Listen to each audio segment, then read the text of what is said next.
अस्सलामुअलैकुम, मैं हूं एहसन फरीदुद्दीन।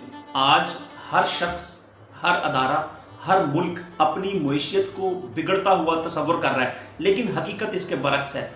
दानिश कदा के इस एपिसोड के अंदर आज हम हकीकत, इल्म, शऊर और आगही के सफ़र के अंदर जो बात करेंगे वो बात है मुआशियत की। आज हम बात करेंगे कि किस तरह मुल्क, अदारे, सुपर पावर्स, कारोबार और मुख्तलिफ एंटरप्राइजेज अपने आप को किस तरह आने वाले दिनों में बेहतर कर सकेंगी। हमारे साथ मौजूद होंगे मुआशियत दान जनाब डॉक्टर अदनान मकबूल साहब। अस्सलाम वालेकुम सर, कैसे हैं सर आप? अल्हम्दुलिल्लाह एहसन, बिल्कुल ठीक। आप सुनाएं, आप कैसे हैं? ठीक हैं? अल्हम्दुलिल्लाह। थैंक यू सो मच एहसन कि आज आपने जो है मुझे दानिश कदा का एक जो इंटरव्यू है उसमें मुझे इनवाइट किया। Welcome sir. हम असल में आपसे जो डिस्कशन करना चाह रहे हैं, जैसे कि रिसेंट सिनेरियो चल रहा है, दुनिया के ऊपर एक खौफ है, दुनिया की ओवरऑल इकोनॉमी पे खौफ है कि कारोबार नहीं चल पाएंगे, कारोबारों में मुश्किलात आ जाएंगी, लोगों की जॉब चली जाएंगी। लेकिन हम लोग, क्योंकि हम लोग बिजनेस मैनेजमेंट के स्टूडेंट्स हैं, हम लोग इसे और प्रोस्पेक्टिव में देखना चाह रहे हैं, इसको अपॉर्चुनिटी के तौर पे लेना चाह रहे हैं। तो मेरा आपसे एक क्वेश्चन है कि कहा जाता है कि मजबूत मैशियत जो है वो अच्छी मुआशरत को परवान चढ़ाती है। तो हम आसान अल्फाज के अपने व्यूअर्स को बताना चाहेंगे कि जो मजबूत मैशियत है आने वाले दिनों में किस तरह इसको मजीद मुस्तहकम किया जा सकता है, इस मुश्किल दौर के अंदर अपॉर्चुनिटीज को कैसे एक्सप्लोर किया जा सकता है इकोनॉमिकली। बिस्मिल्लाहिर्रहमानिर्रहीम। इसमें जो एहसन जो है ना, सबसे पहले अगर हम देखें इकोनॉमिक कंडीशन जो है ऑल ओवर द वर्ल्ड, आप देख रहे हैं कि सारी कंट्रीज जितनी भी हैं ऑल ओवर द वर्ल्ड सारी इफेक्ट हुई हैं इससे। लॉकडाउन की वजह से कहीं पे कर्फ्यू है, आप इटली, जितने भी यूरोपियन कंट्रीज़ हैं उनको देख लें, यूनाइटेड स्टेट को देख लें, अगर हमारे जो है नेबर कंट्रीज़ हैं उनको आप देख लें कि इनमें सब में, इवन के पाकिस्तान, सब में जो है कोरोना वायरस की वजह से जो है ना वो इकॉनमी ऑफ कोर्स जो है डिस्टर्ब हुई है। लेकिन इसके डिस्टर्बेंस के साथ साथ जो है आने वाले दिनों में हमारे पास कुछ अपॉर्चुनिटीज़ हैं वो एग्जिस्ट करती हैं। फॉर एग्जांपल अगर हम बात करें ऑयल जो प्राइसेस हैं उसके ऊपर हम बात करें, इसी तरह अगर हम स्टेट बैंक की जो पॉलिसी है कि उन्होंने जो शरह सूद जो है उसमें कमी की है, उसके बारे में आप देख लें कि ये फॉर एग्जांपल ये दो चीज़ें हैं। अभी हम इन दो पे अगर बात करें तो इसमें क्या होगा कि लो प्राइसेस जो ऑयल की जो है लो प्राइसेस, उससे क्या होगा कि जो हमारी मईशत है उससे जो हमारी जो कॉस्ट ऑफ प्रोडक्शन है वो पहले से कम हो जाएगी। कॉस्ट ऑफ प्रोडक्शन इससे कम होगी। जब कॉस्ट ऑफ प्रोडक्शन जो है वो कम होती है तो क्या होता है, लोगों को उनकी जो प्रोड्यूसर्स हैं वो इन्वेस्टमेंट ज़्यादा कर देते हैं। जब वो इन्वेस्टमेंट ज़्यादा करेंगे तो उससे क्या होगा, अपॉर्चुनिटीज़ आएंगी, अनएम्प्लॉयमेंट जो है वो रिड्यूस हो जाएगी पहले से। जब अनएम्प्लॉयमेंट पहले से रिड्यूस होगी, लोगों के पास इनकम आएगी, इनकम से क्या होता है, लोगों के पास स्पेंडिंग पावर जो है वो पहले से इंक्रीज हो जाती है। स्पेंडिंग पावर इंक्रीज होने से क्या होगा, हमारा जीडीपी जो है मे बी कि 2020 के अंदर हमारा जीडीपी जो है वो इतना ज़्यादा ग्रो ना कर सके बिकॉज ऑफ लॉकडाउन। लेकिन क्या होगा आने वाले इसके बाद जो है वो उसमें हमारे लिए ब्लेसिंग इन डिसगाइज ये हो सकता है कि इसमें हमारे लिए, हमारे जो अवाम उनके लिए जो है अनएम्प्लॉयमेंट वो कम हो जाएगी, यानी कि एम्प्लॉयमेंट जो है वो उन्हें रोजगार के मौके वो पहले से ज़्यादा हो जाएंगे। जी हाँ, आपने ऑयल प्राइसेस की बात की। इस टाइम दुनिया के अंदर बड़ा ज़बरदस्त किस्म का डाउनफॉल आया है ऑयल प्राइसेस के ऊपर। जो तरक्की याफ्ता ममालिक है जहाँ पे बड़ी मेगा लेवल की प्रोडक्शन हो रही होती है और वहाँ से हम लोग चीज़ें इंपोर्ट कर रहे होते हैं अपने कंट्री के लिए, तो क्या उसका भी बेनिफिट हम ले सकेंगे कि वहाँ पे भी कॉस्ट ऑफ प्रोडक्शन कम होगी और हमें सस्ती चीज़ें मुयसर होंगी? हाँ देखें ना, अगर हमारे जो मोस्ट ऑफ द जो प्रोडक्ट्स हैं वो हम क्या कर रहे हैं, इंपोर्ट कर रहे हैं अदर कंट्रीज से। जब हम चीज़ों को इंपोर्ट करेंगे तो उसमें क्या होगा कि जो ट्रांजैक्शन कॉस्ट है, एक जगह से दूसरी जगह ट्रांसफ़र करने की जो कॉस्ट है वो पहले से कम हो सकती है इससे, लेकिन वो इतना ज़्यादा उसमें वो वैल्यूएबल नहीं होगा, तो इसलिए हम उसे कंसिडर नहीं करते। हम जो बात कर रहे हैं कि जो हमारे पास अपॉर्चुनिटीज़ हैं वो इसमें ज़्यादा आएंगी। और प्राइसेस में जब ऑयल प्राइसेस कम होती हैं ना तो उससे क्या होता है कि हमारी जो आमदरफ्त की जो इसमें स्पेंडिंग है वो पहले से, एक्सपेंडिचर वो पहले से कम हो जाता है।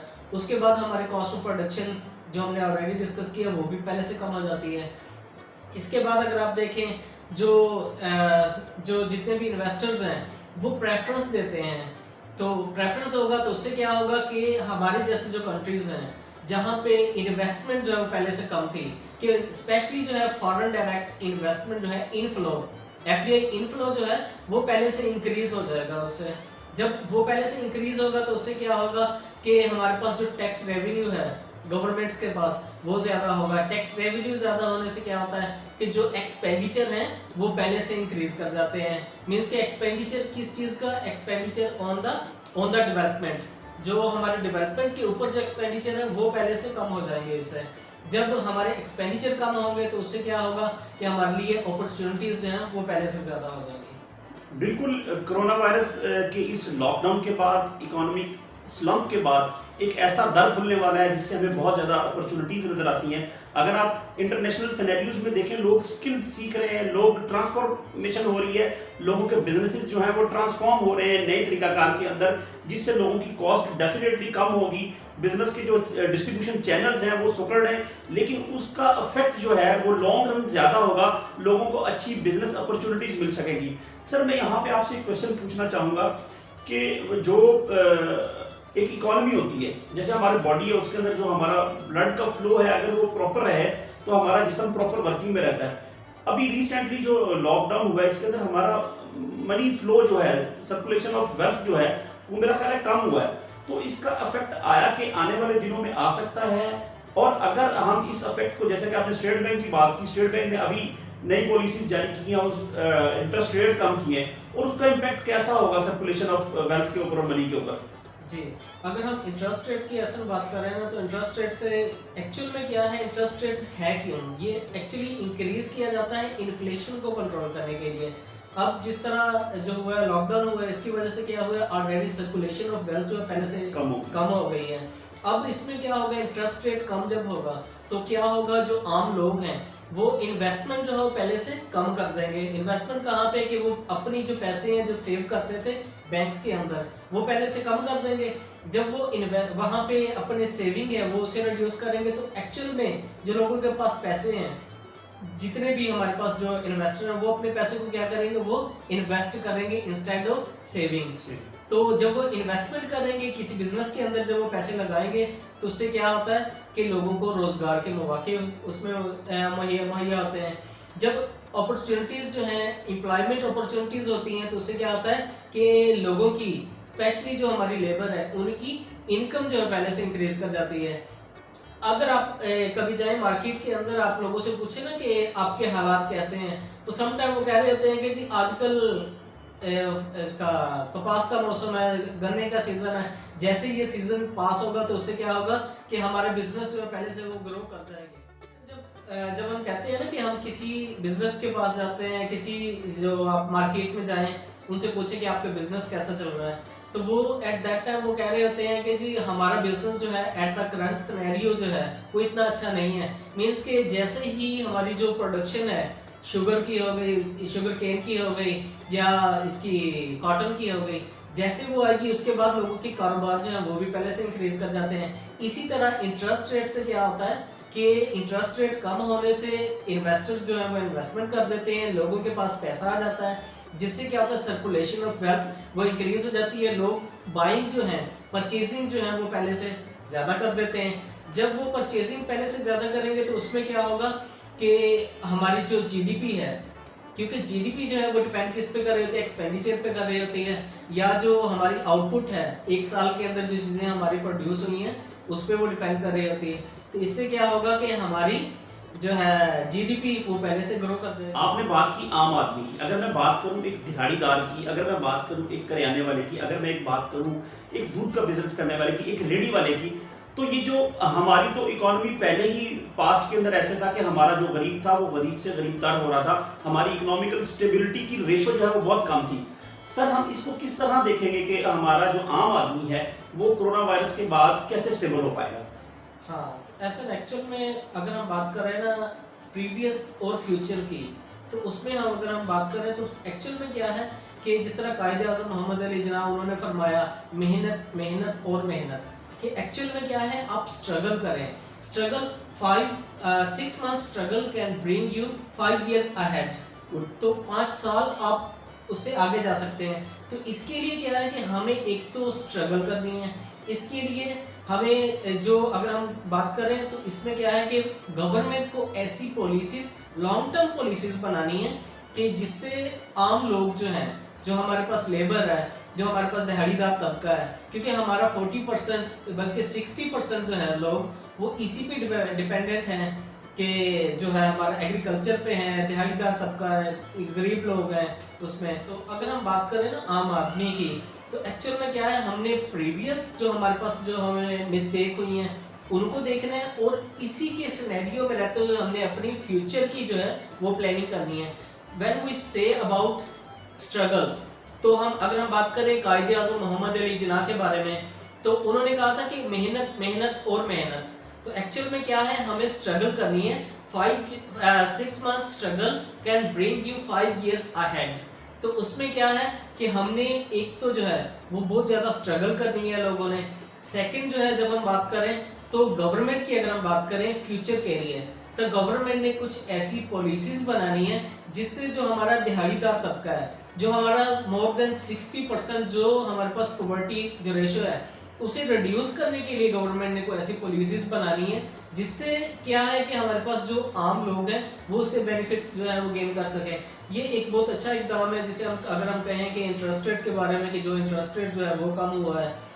उसके बाद अगर हम देखते हैं तो लोगों की ज़िंदगी के अंदर जब अनएम्प्लॉयमेंट होती है, there are 2 types of everything, like positive externalities and the negative externalities. जो पॉजिटिव एक्सटर्नलिटीज़ होती हैं वो क्या होती हैं कि आप किसी ऐसी चीज़, फॉर एग्जांपल अभी कोरोना वायरस की वजह से कोई ऐसी मेडिसिन जब बन जाती है तो उससे क्या होता है कि वो दूसरे लोग वो भी उससे बेनिफिट ले रहे होते हैं। और नेगेटिव एक्सटर्नलिटी की जब हम बात करते हैं तो एक्चुअल में क्या है नेगेटिव एक्सटर्नलिटी, वो ये है कि कोरोना वायरस की इब्तदा जो है वो हुई है हमारे हमसाया कंट्री चाइना से।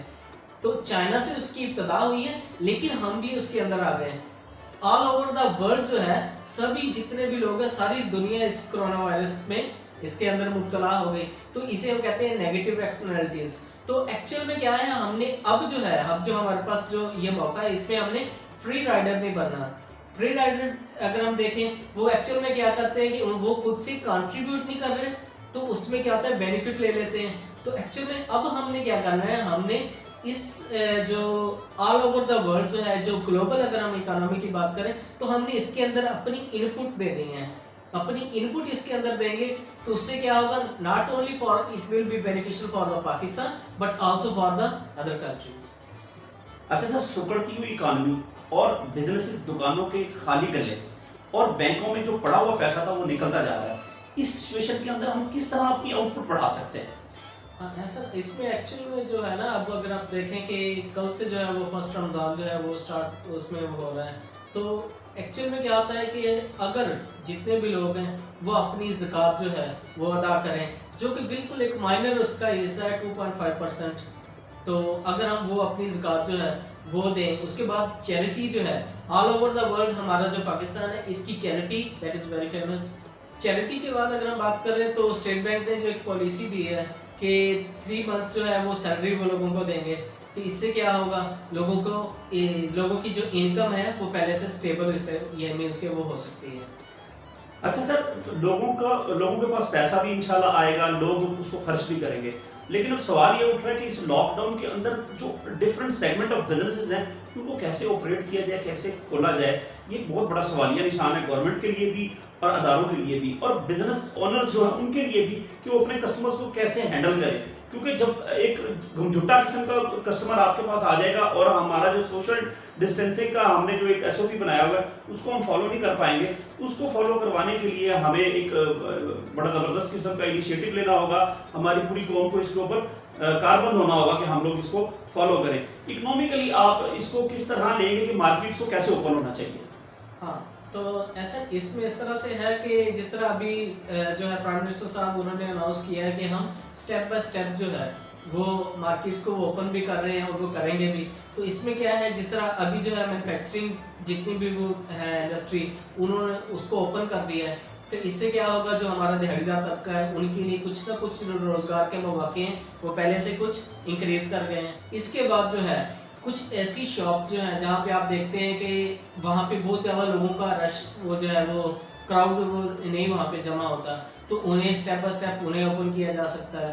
तो जिससे क्या होगा कि हमारे पास सोशल डिस्टेंसिंग जो है वो भी बरकरार रहेगी, और वो लोग जो लॉकडाउन की वजह से इफेक्ट हो रहे हैं और जिनकी कारोबार मुतासर हो रहे हैं वो भी पहले से कुछ ना कुछ, अगर आप आम लोगों की बात करें, most of the people they have rented shops there, तो वो उन्हें रेंट तो उसका पे करना है, तो उसके लिए उन्हें एटलीस्ट इतना दिया जाए, मौके उनके पास इतने हों स्टेप बाय स्टेप जो हम इसे करें कि वो अपना जो है कि जिनकी जो उनकी फिक्स कॉस्ट है और जो उनकी वेरिएबल कॉस्ट है दोनों वो मैच कर जाएं।